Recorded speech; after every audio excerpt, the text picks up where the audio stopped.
the local need. This big hospital is donated by Russia, USSR at that time. Now it's just lying there. Only 40% of the place being used. The rest is left vacant because there's not enough doctors, not enough facilities or nurses, so it's too big for them to use. Yeah.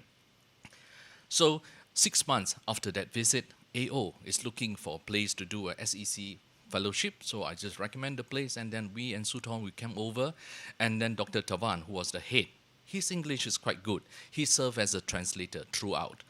For the lectures given by Sutong, he just give in Thai because they can understand. So it's only for the rest coming from Malaysia and from other places that we use English. So he has to translate for us. Okay. Now, this is one example of a different form of humanitarian work.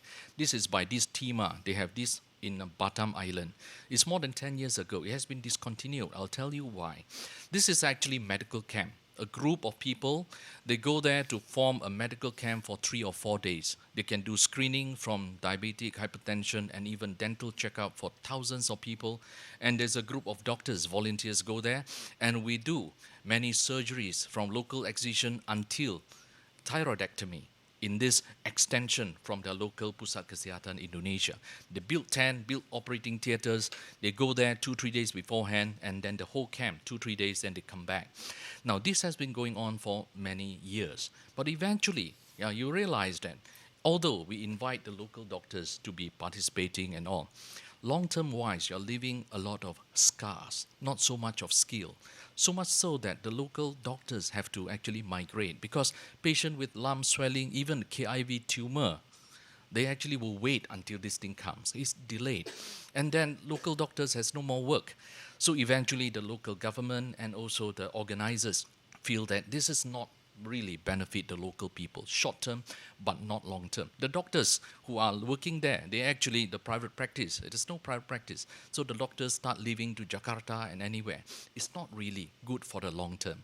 So from there, I think TIMA has stopped this type of camp, then they focus their effort to disaster management. They have a skill of managing, developing all these makeshift hospital. So now they are more active in the trauma or disaster management and not this type of camps anymore. Now, how can you help as an organization? Now, you can actually provide a collective knowledge or skill transfer in the form of courses, workshops, and demonstrations.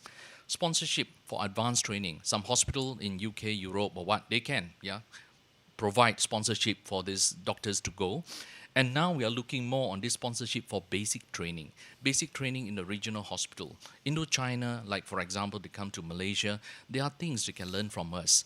So the problems is more relevant, and our facilities are more similar, and the cost is much cheaper.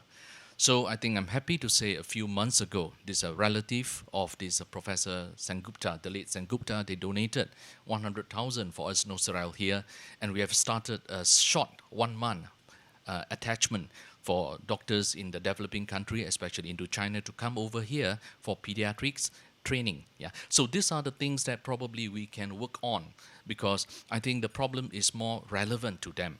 And then with this, even for 1 month, they will be able to go back and serve more patients rather than we all going there and operate their patients and come back, some sort of a hit and run. And supporting for traveling fellowship, there is another area, is more on exposure rather than training. Okay, so this is some efforts in the regional level. AOA, about 5 years ago, ASEAN Orthopedic Association started this outreach. It's basically our local doctors. We select one smaller city. We go there, train the doctors, and also treat the patients. And this is another one, which is Myanmar. I think 2 years ago, we started to go there. Look at the top left. You can see many foot models there. Because they bring so many patients with club foot, we don't need foot models. There are so many patients to work on. So the workshop is basically on their babies. And this is another arrangement, yeah, this is through actually pediatric group with POSNA, yeah, through Prof. Kenan Ko. So this has been going on since I think 2005. It's about 10 years already. Every 2 years, a group of surgeons from POSNA, they fly on their own to come over here, and then we choose a place every 2 years. Yeah, we organize a course. Now they have actually developed more organized in the way that they even actually donate some money to bring some of the workshop material and also get some money to sponsor some doctors from poor countries to come and attend the meeting. So with time, they actually gain more resources to maximize the benefit of their traveling over here. These are the things that we can organize at the sort of organization level. So sponsorship for attending the courses, as I mentioned just now. 4 years ago, we have a pediatric orthopedic AO course. So as an organizing chairman, we allocate some fund to allow, this is a chief surgeon for Angkor Children Hospital. Yeah, so we bring him over to attend the course. After that, we use the resources from UMMC and also the Klang Hospital. Let him stay back 1 month, 1 week here and 1 week in Klang under Dato Tirumal. Yeah, so before he go back. Yeah, on the right hand side, this is, I think, last year in Kuching. So this POSNA, they give us some money to get the surgeons and junior surgeons from Myanmar, Laos, and also Vietnam to attend the course. Now, happy to say that the one in Myanmar, he go back and now he is organizing the next course in November this year, where the POSNA group of surgeons will be coming to organize the courses in their country. So with that, what is the expectation for these countries to us? Yeah, we are now in position to help the patients. Yeah, they want to have an opportunity to receive proper treatment and rehabilitations. But then don't forget, the doctors and medical staff, they also want to be trained. We can help various means, individually or under organizations. Okay, now this is not patients. Yeah? These are children of a few surgeons in the Angkor Children Hospital. Many developing countries, you know, the kids is a common when the parents are doctors, your children probably will follow your footsteps. So this probably will be a future doctors in their country. Now, as we all being there, we may end up one day being the role model of these young doctors in future. So we may actually give them a role to work on, so that when they establish themselves, when the country has already developed, they may also continue to work, help poor people that is needy, and maybe help other areas which is more in need than them. So with that, thank you very much.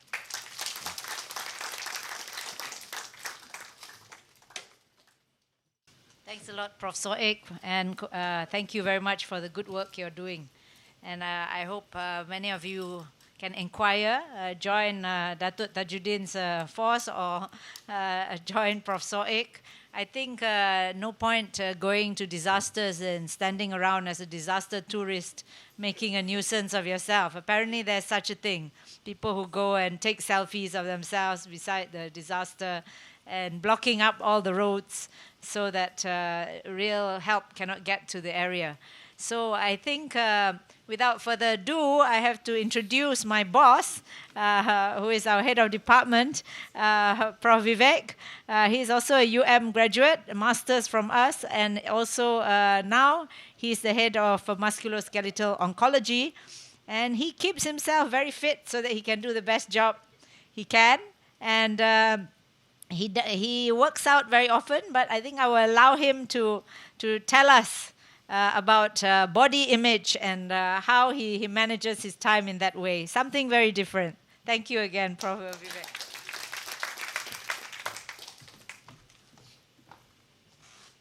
Good morning, everybody.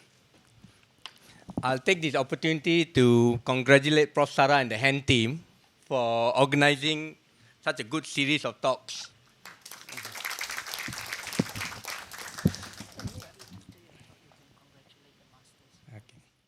And when she gave me this talk, I was initially cursing her because this is not a conventional talk.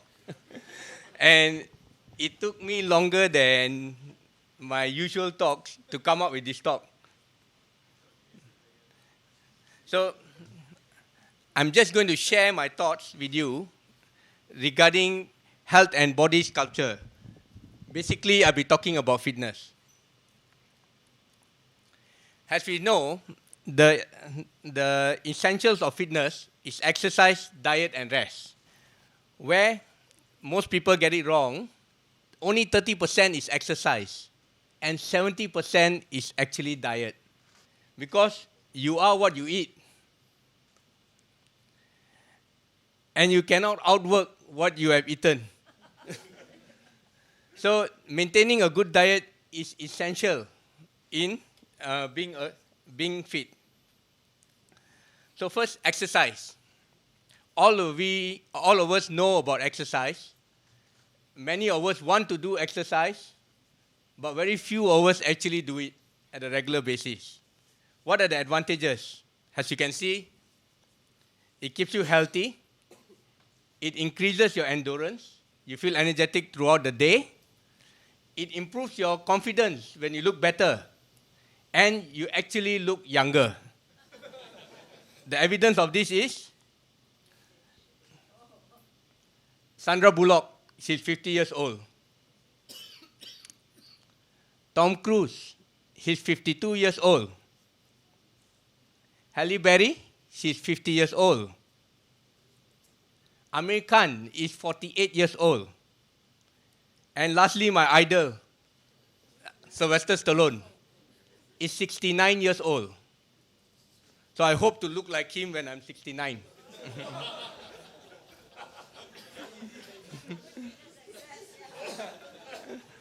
So when you talk about exercise, there are two general things that you must talk about. That is, first, cardio. Second is resistance training. And cardio, you can have your regular cardio, where you just go for a walk. When patient comes to you, you say, do you exercise? Yes. Every evening I go for a walk. But you realize that that is not enough. It doesn't increase your muscle bulk. All you're doing is burning calories. Now they have introduced the concept of HIIT.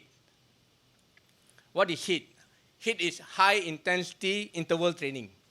This is a current concept in the modern era where we don't have much time to spare on exercise.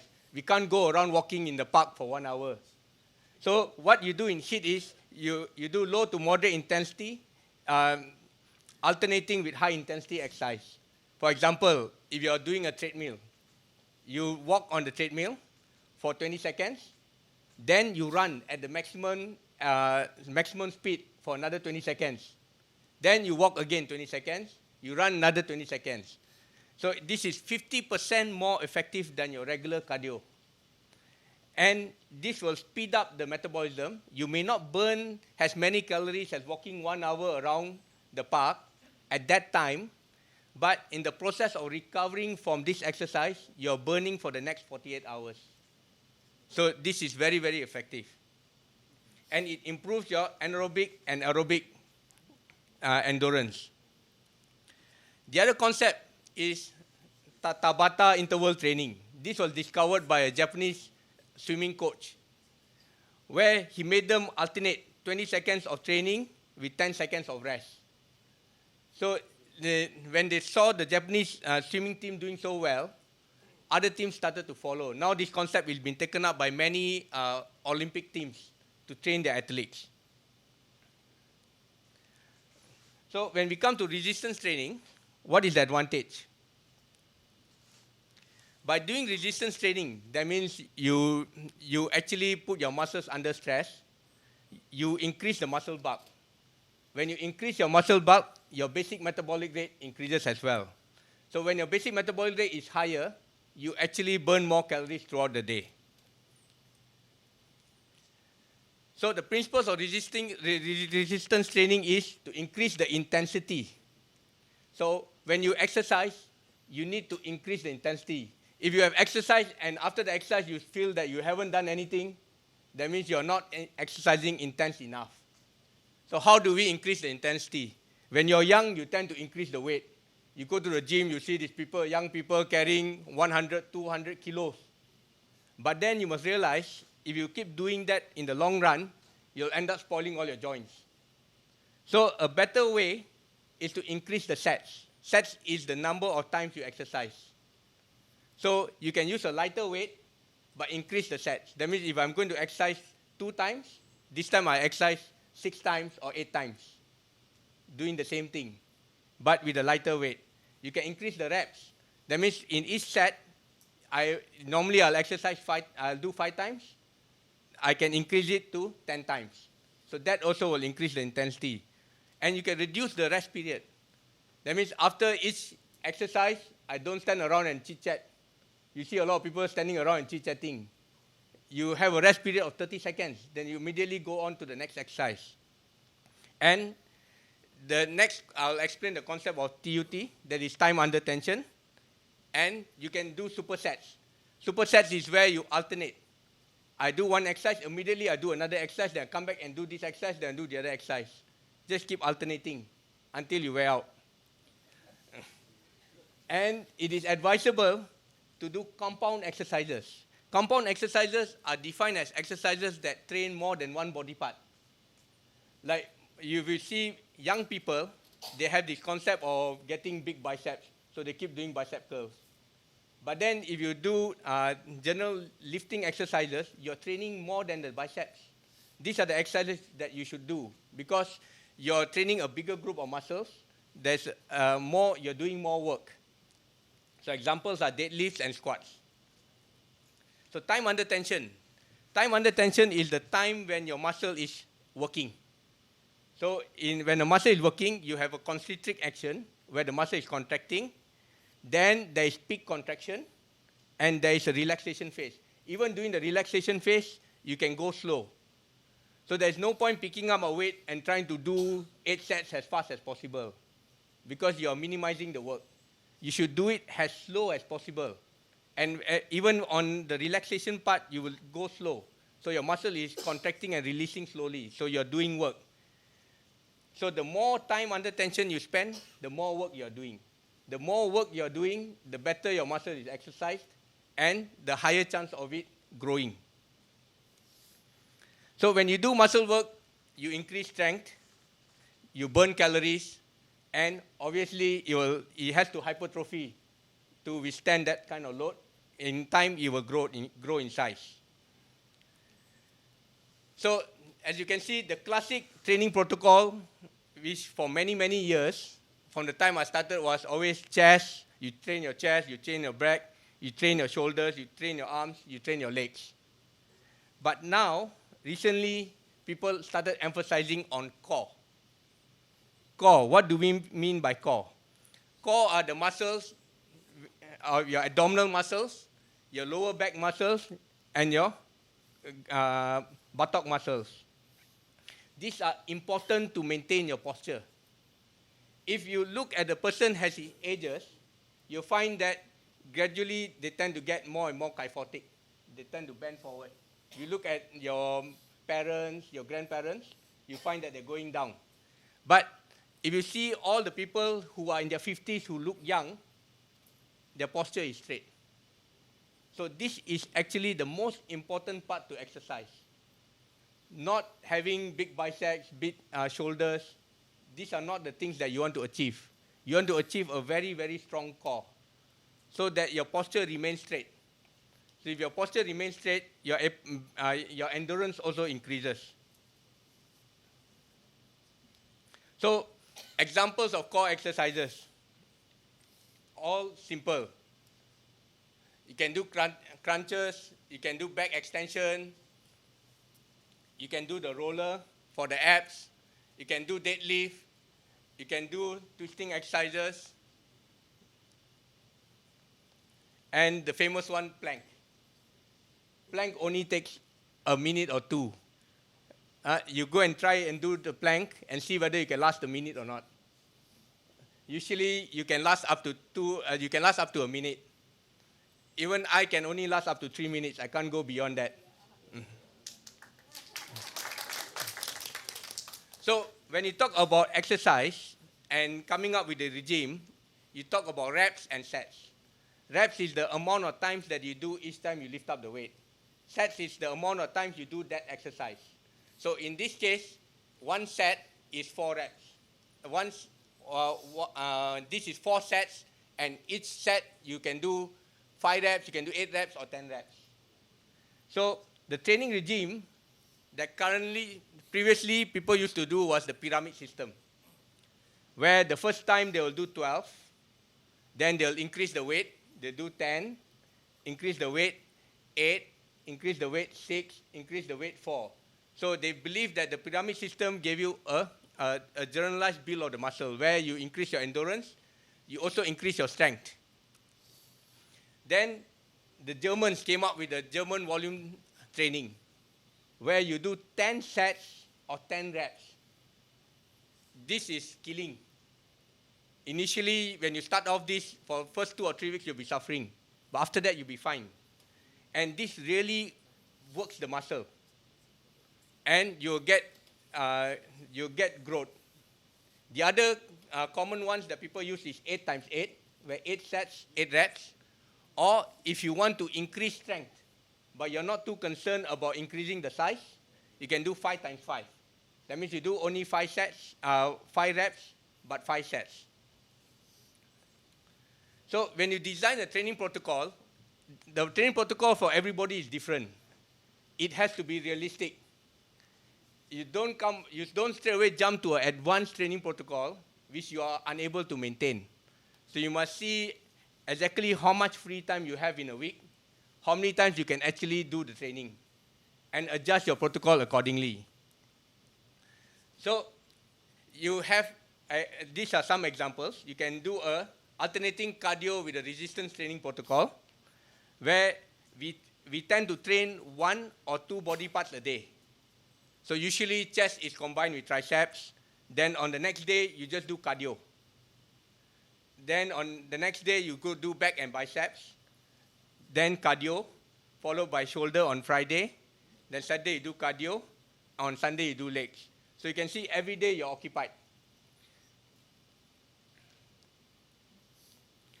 For single body parts, for the more advanced trainers, you can do the single body parts, where on one day, you do only one part of the body. And because you're not doing cardio, you have to do some cardio during your training.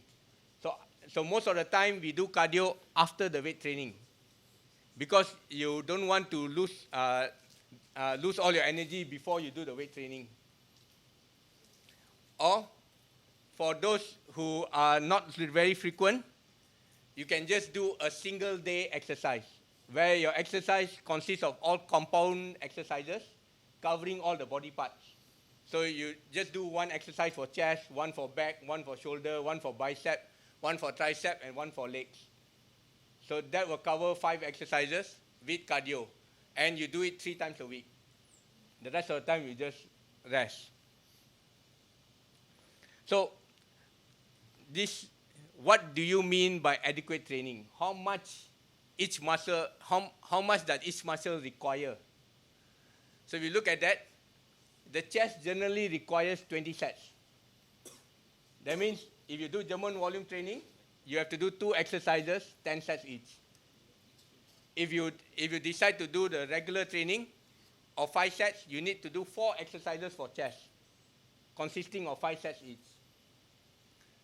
The back, 20. Shoulder, although being a small muscle, also requires 20.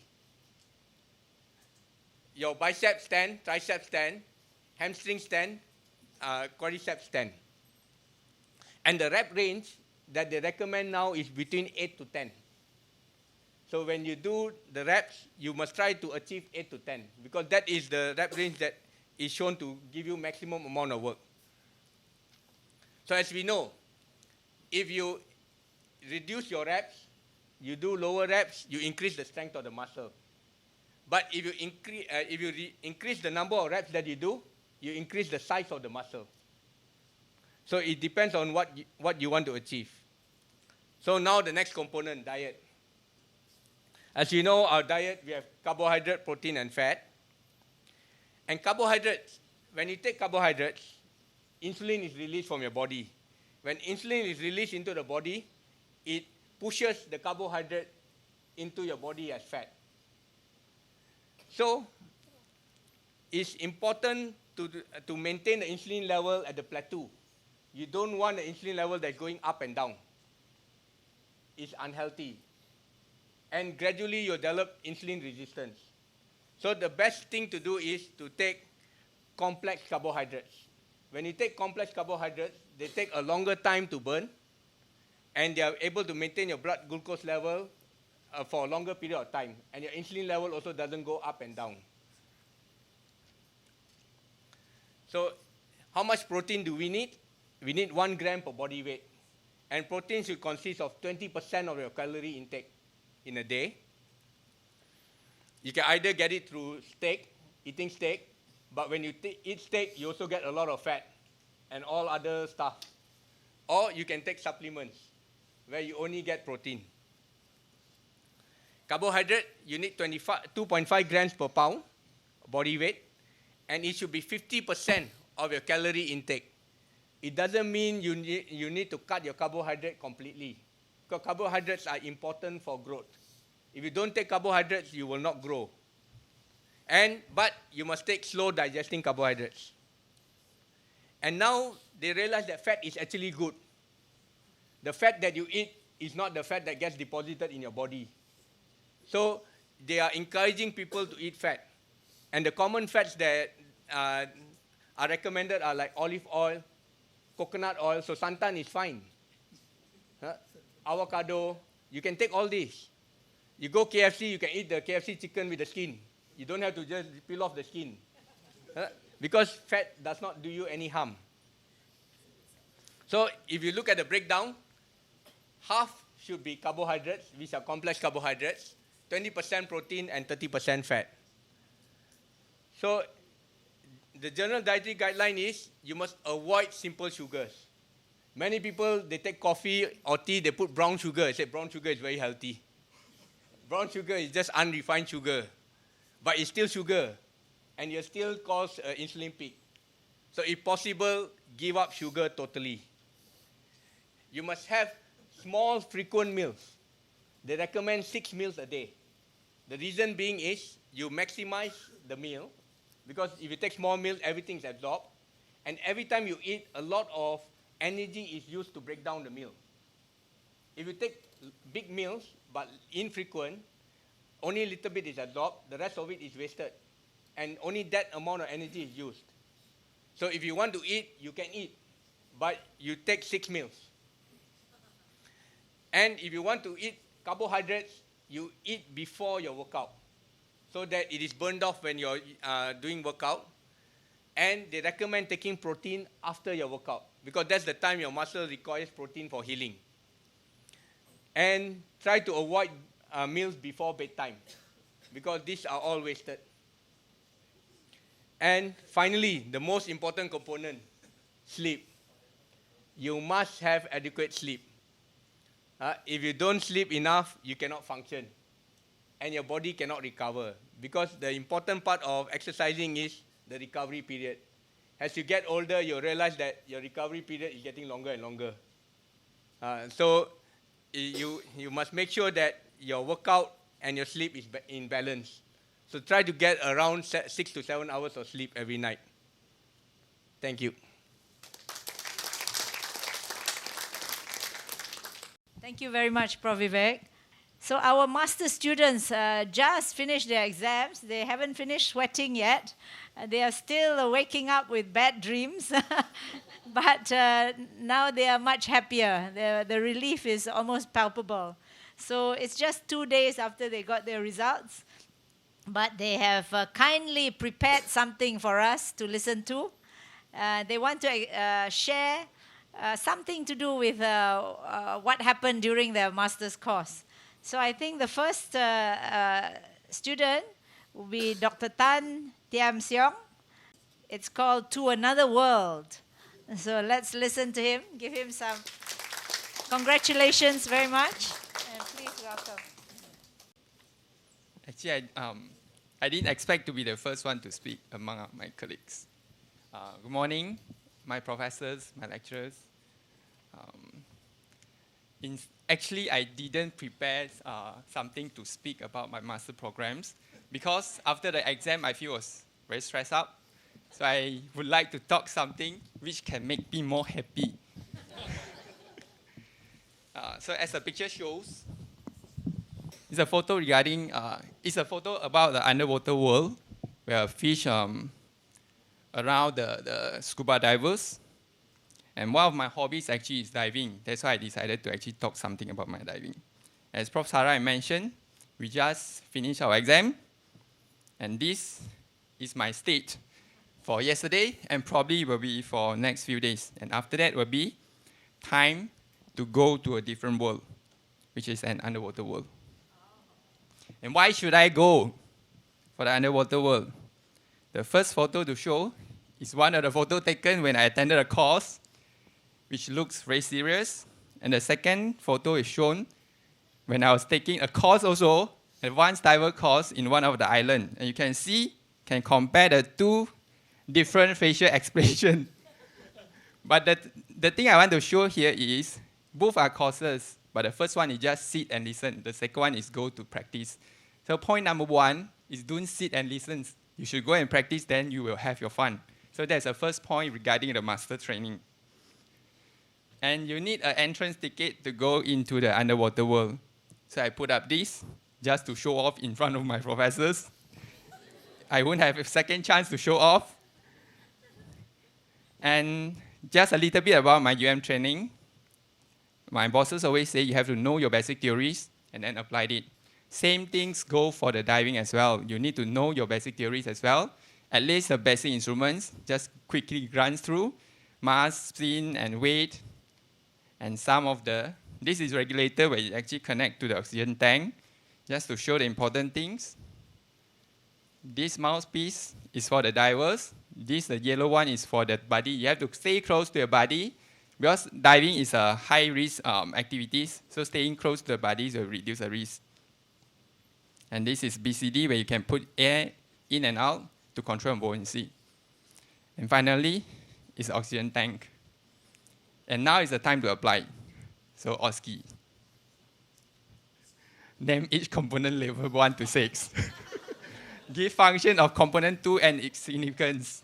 You have 6 minutes to answer it, and after 6 minutes, I'll call one of you to answer. Sorry, haven't switched off from my exam mood yet. So, sorry, Prof. Sarah, have to put your face. Question 2 might be coming. So point number 2 regarding the master training, always listen to your teachers because they are not sure what will come out from in the exam. And even during diving also, you can apply some orthopedic knowledge so you can have fun at the same time, actually can practice as well. So sea cucumbers is one of the creatures we always see in the sea bottom. And when you see this, you should think why the sea cucumber always like lying on the bed rather than standing upright. And because I am orthopedic trainee, so when I see it, you should consider what are the cause. So Prof. Kwan always say, listen to your patients, but sea cucumber cannot speak. If they can write, probably this is what they are going to write. This photo is from the courtesy of Prof. Kwan. He put in one of the lectures in spine instructional course. So it shows probably you will see pain in the back, very painful and turning from left to right, difficulty getting up, very painful. So this is red flag, probably showing the sea cucumber having instability pain instead. So what are we going to do? You can do this. Okay, sorry. So before that, point number 3, you can have fun at the same time can practice as well. So it's don't feel sinful if you take a break to go and enjoy somewhere. Just to tell the truth, sea cucumber do stand up during their mating seasons. So the first photo showing the sea cucumber actually spawning their sperms. The second is spawning their eggs. Then after that, the eggs will be fertilized in the water. So during diving, you can see other creatures as well. You can see groupers swimming in the sea, rather than groupers just on the dish. And what other things you can see actually depends on your luck. If your luck is very good, then probably you can see this, a Barracuda storm, photo taken from the Sibadan Island, Barracuda Point. Not taken by me because I also haven't been there yet. One of the places I plan to go. If you even have better luck, then probably you can see this, which not many people can see. Even if you have better luck, then you may see this. These are real photos, real photo shootings, where they actually tie the model's leg on the rack, just in order to take these photos. And this is the the true pictures behind the scene. And how about if I don't have good luck and my luck is very bad? But trust me, even your luck is very, very bad also, you won't be seeing a tiger chasing you in the sea. The most you can see is probably this. But even if you see shark, you met shark also, it's actually okay, not a big deal. Your shark is actually gentle.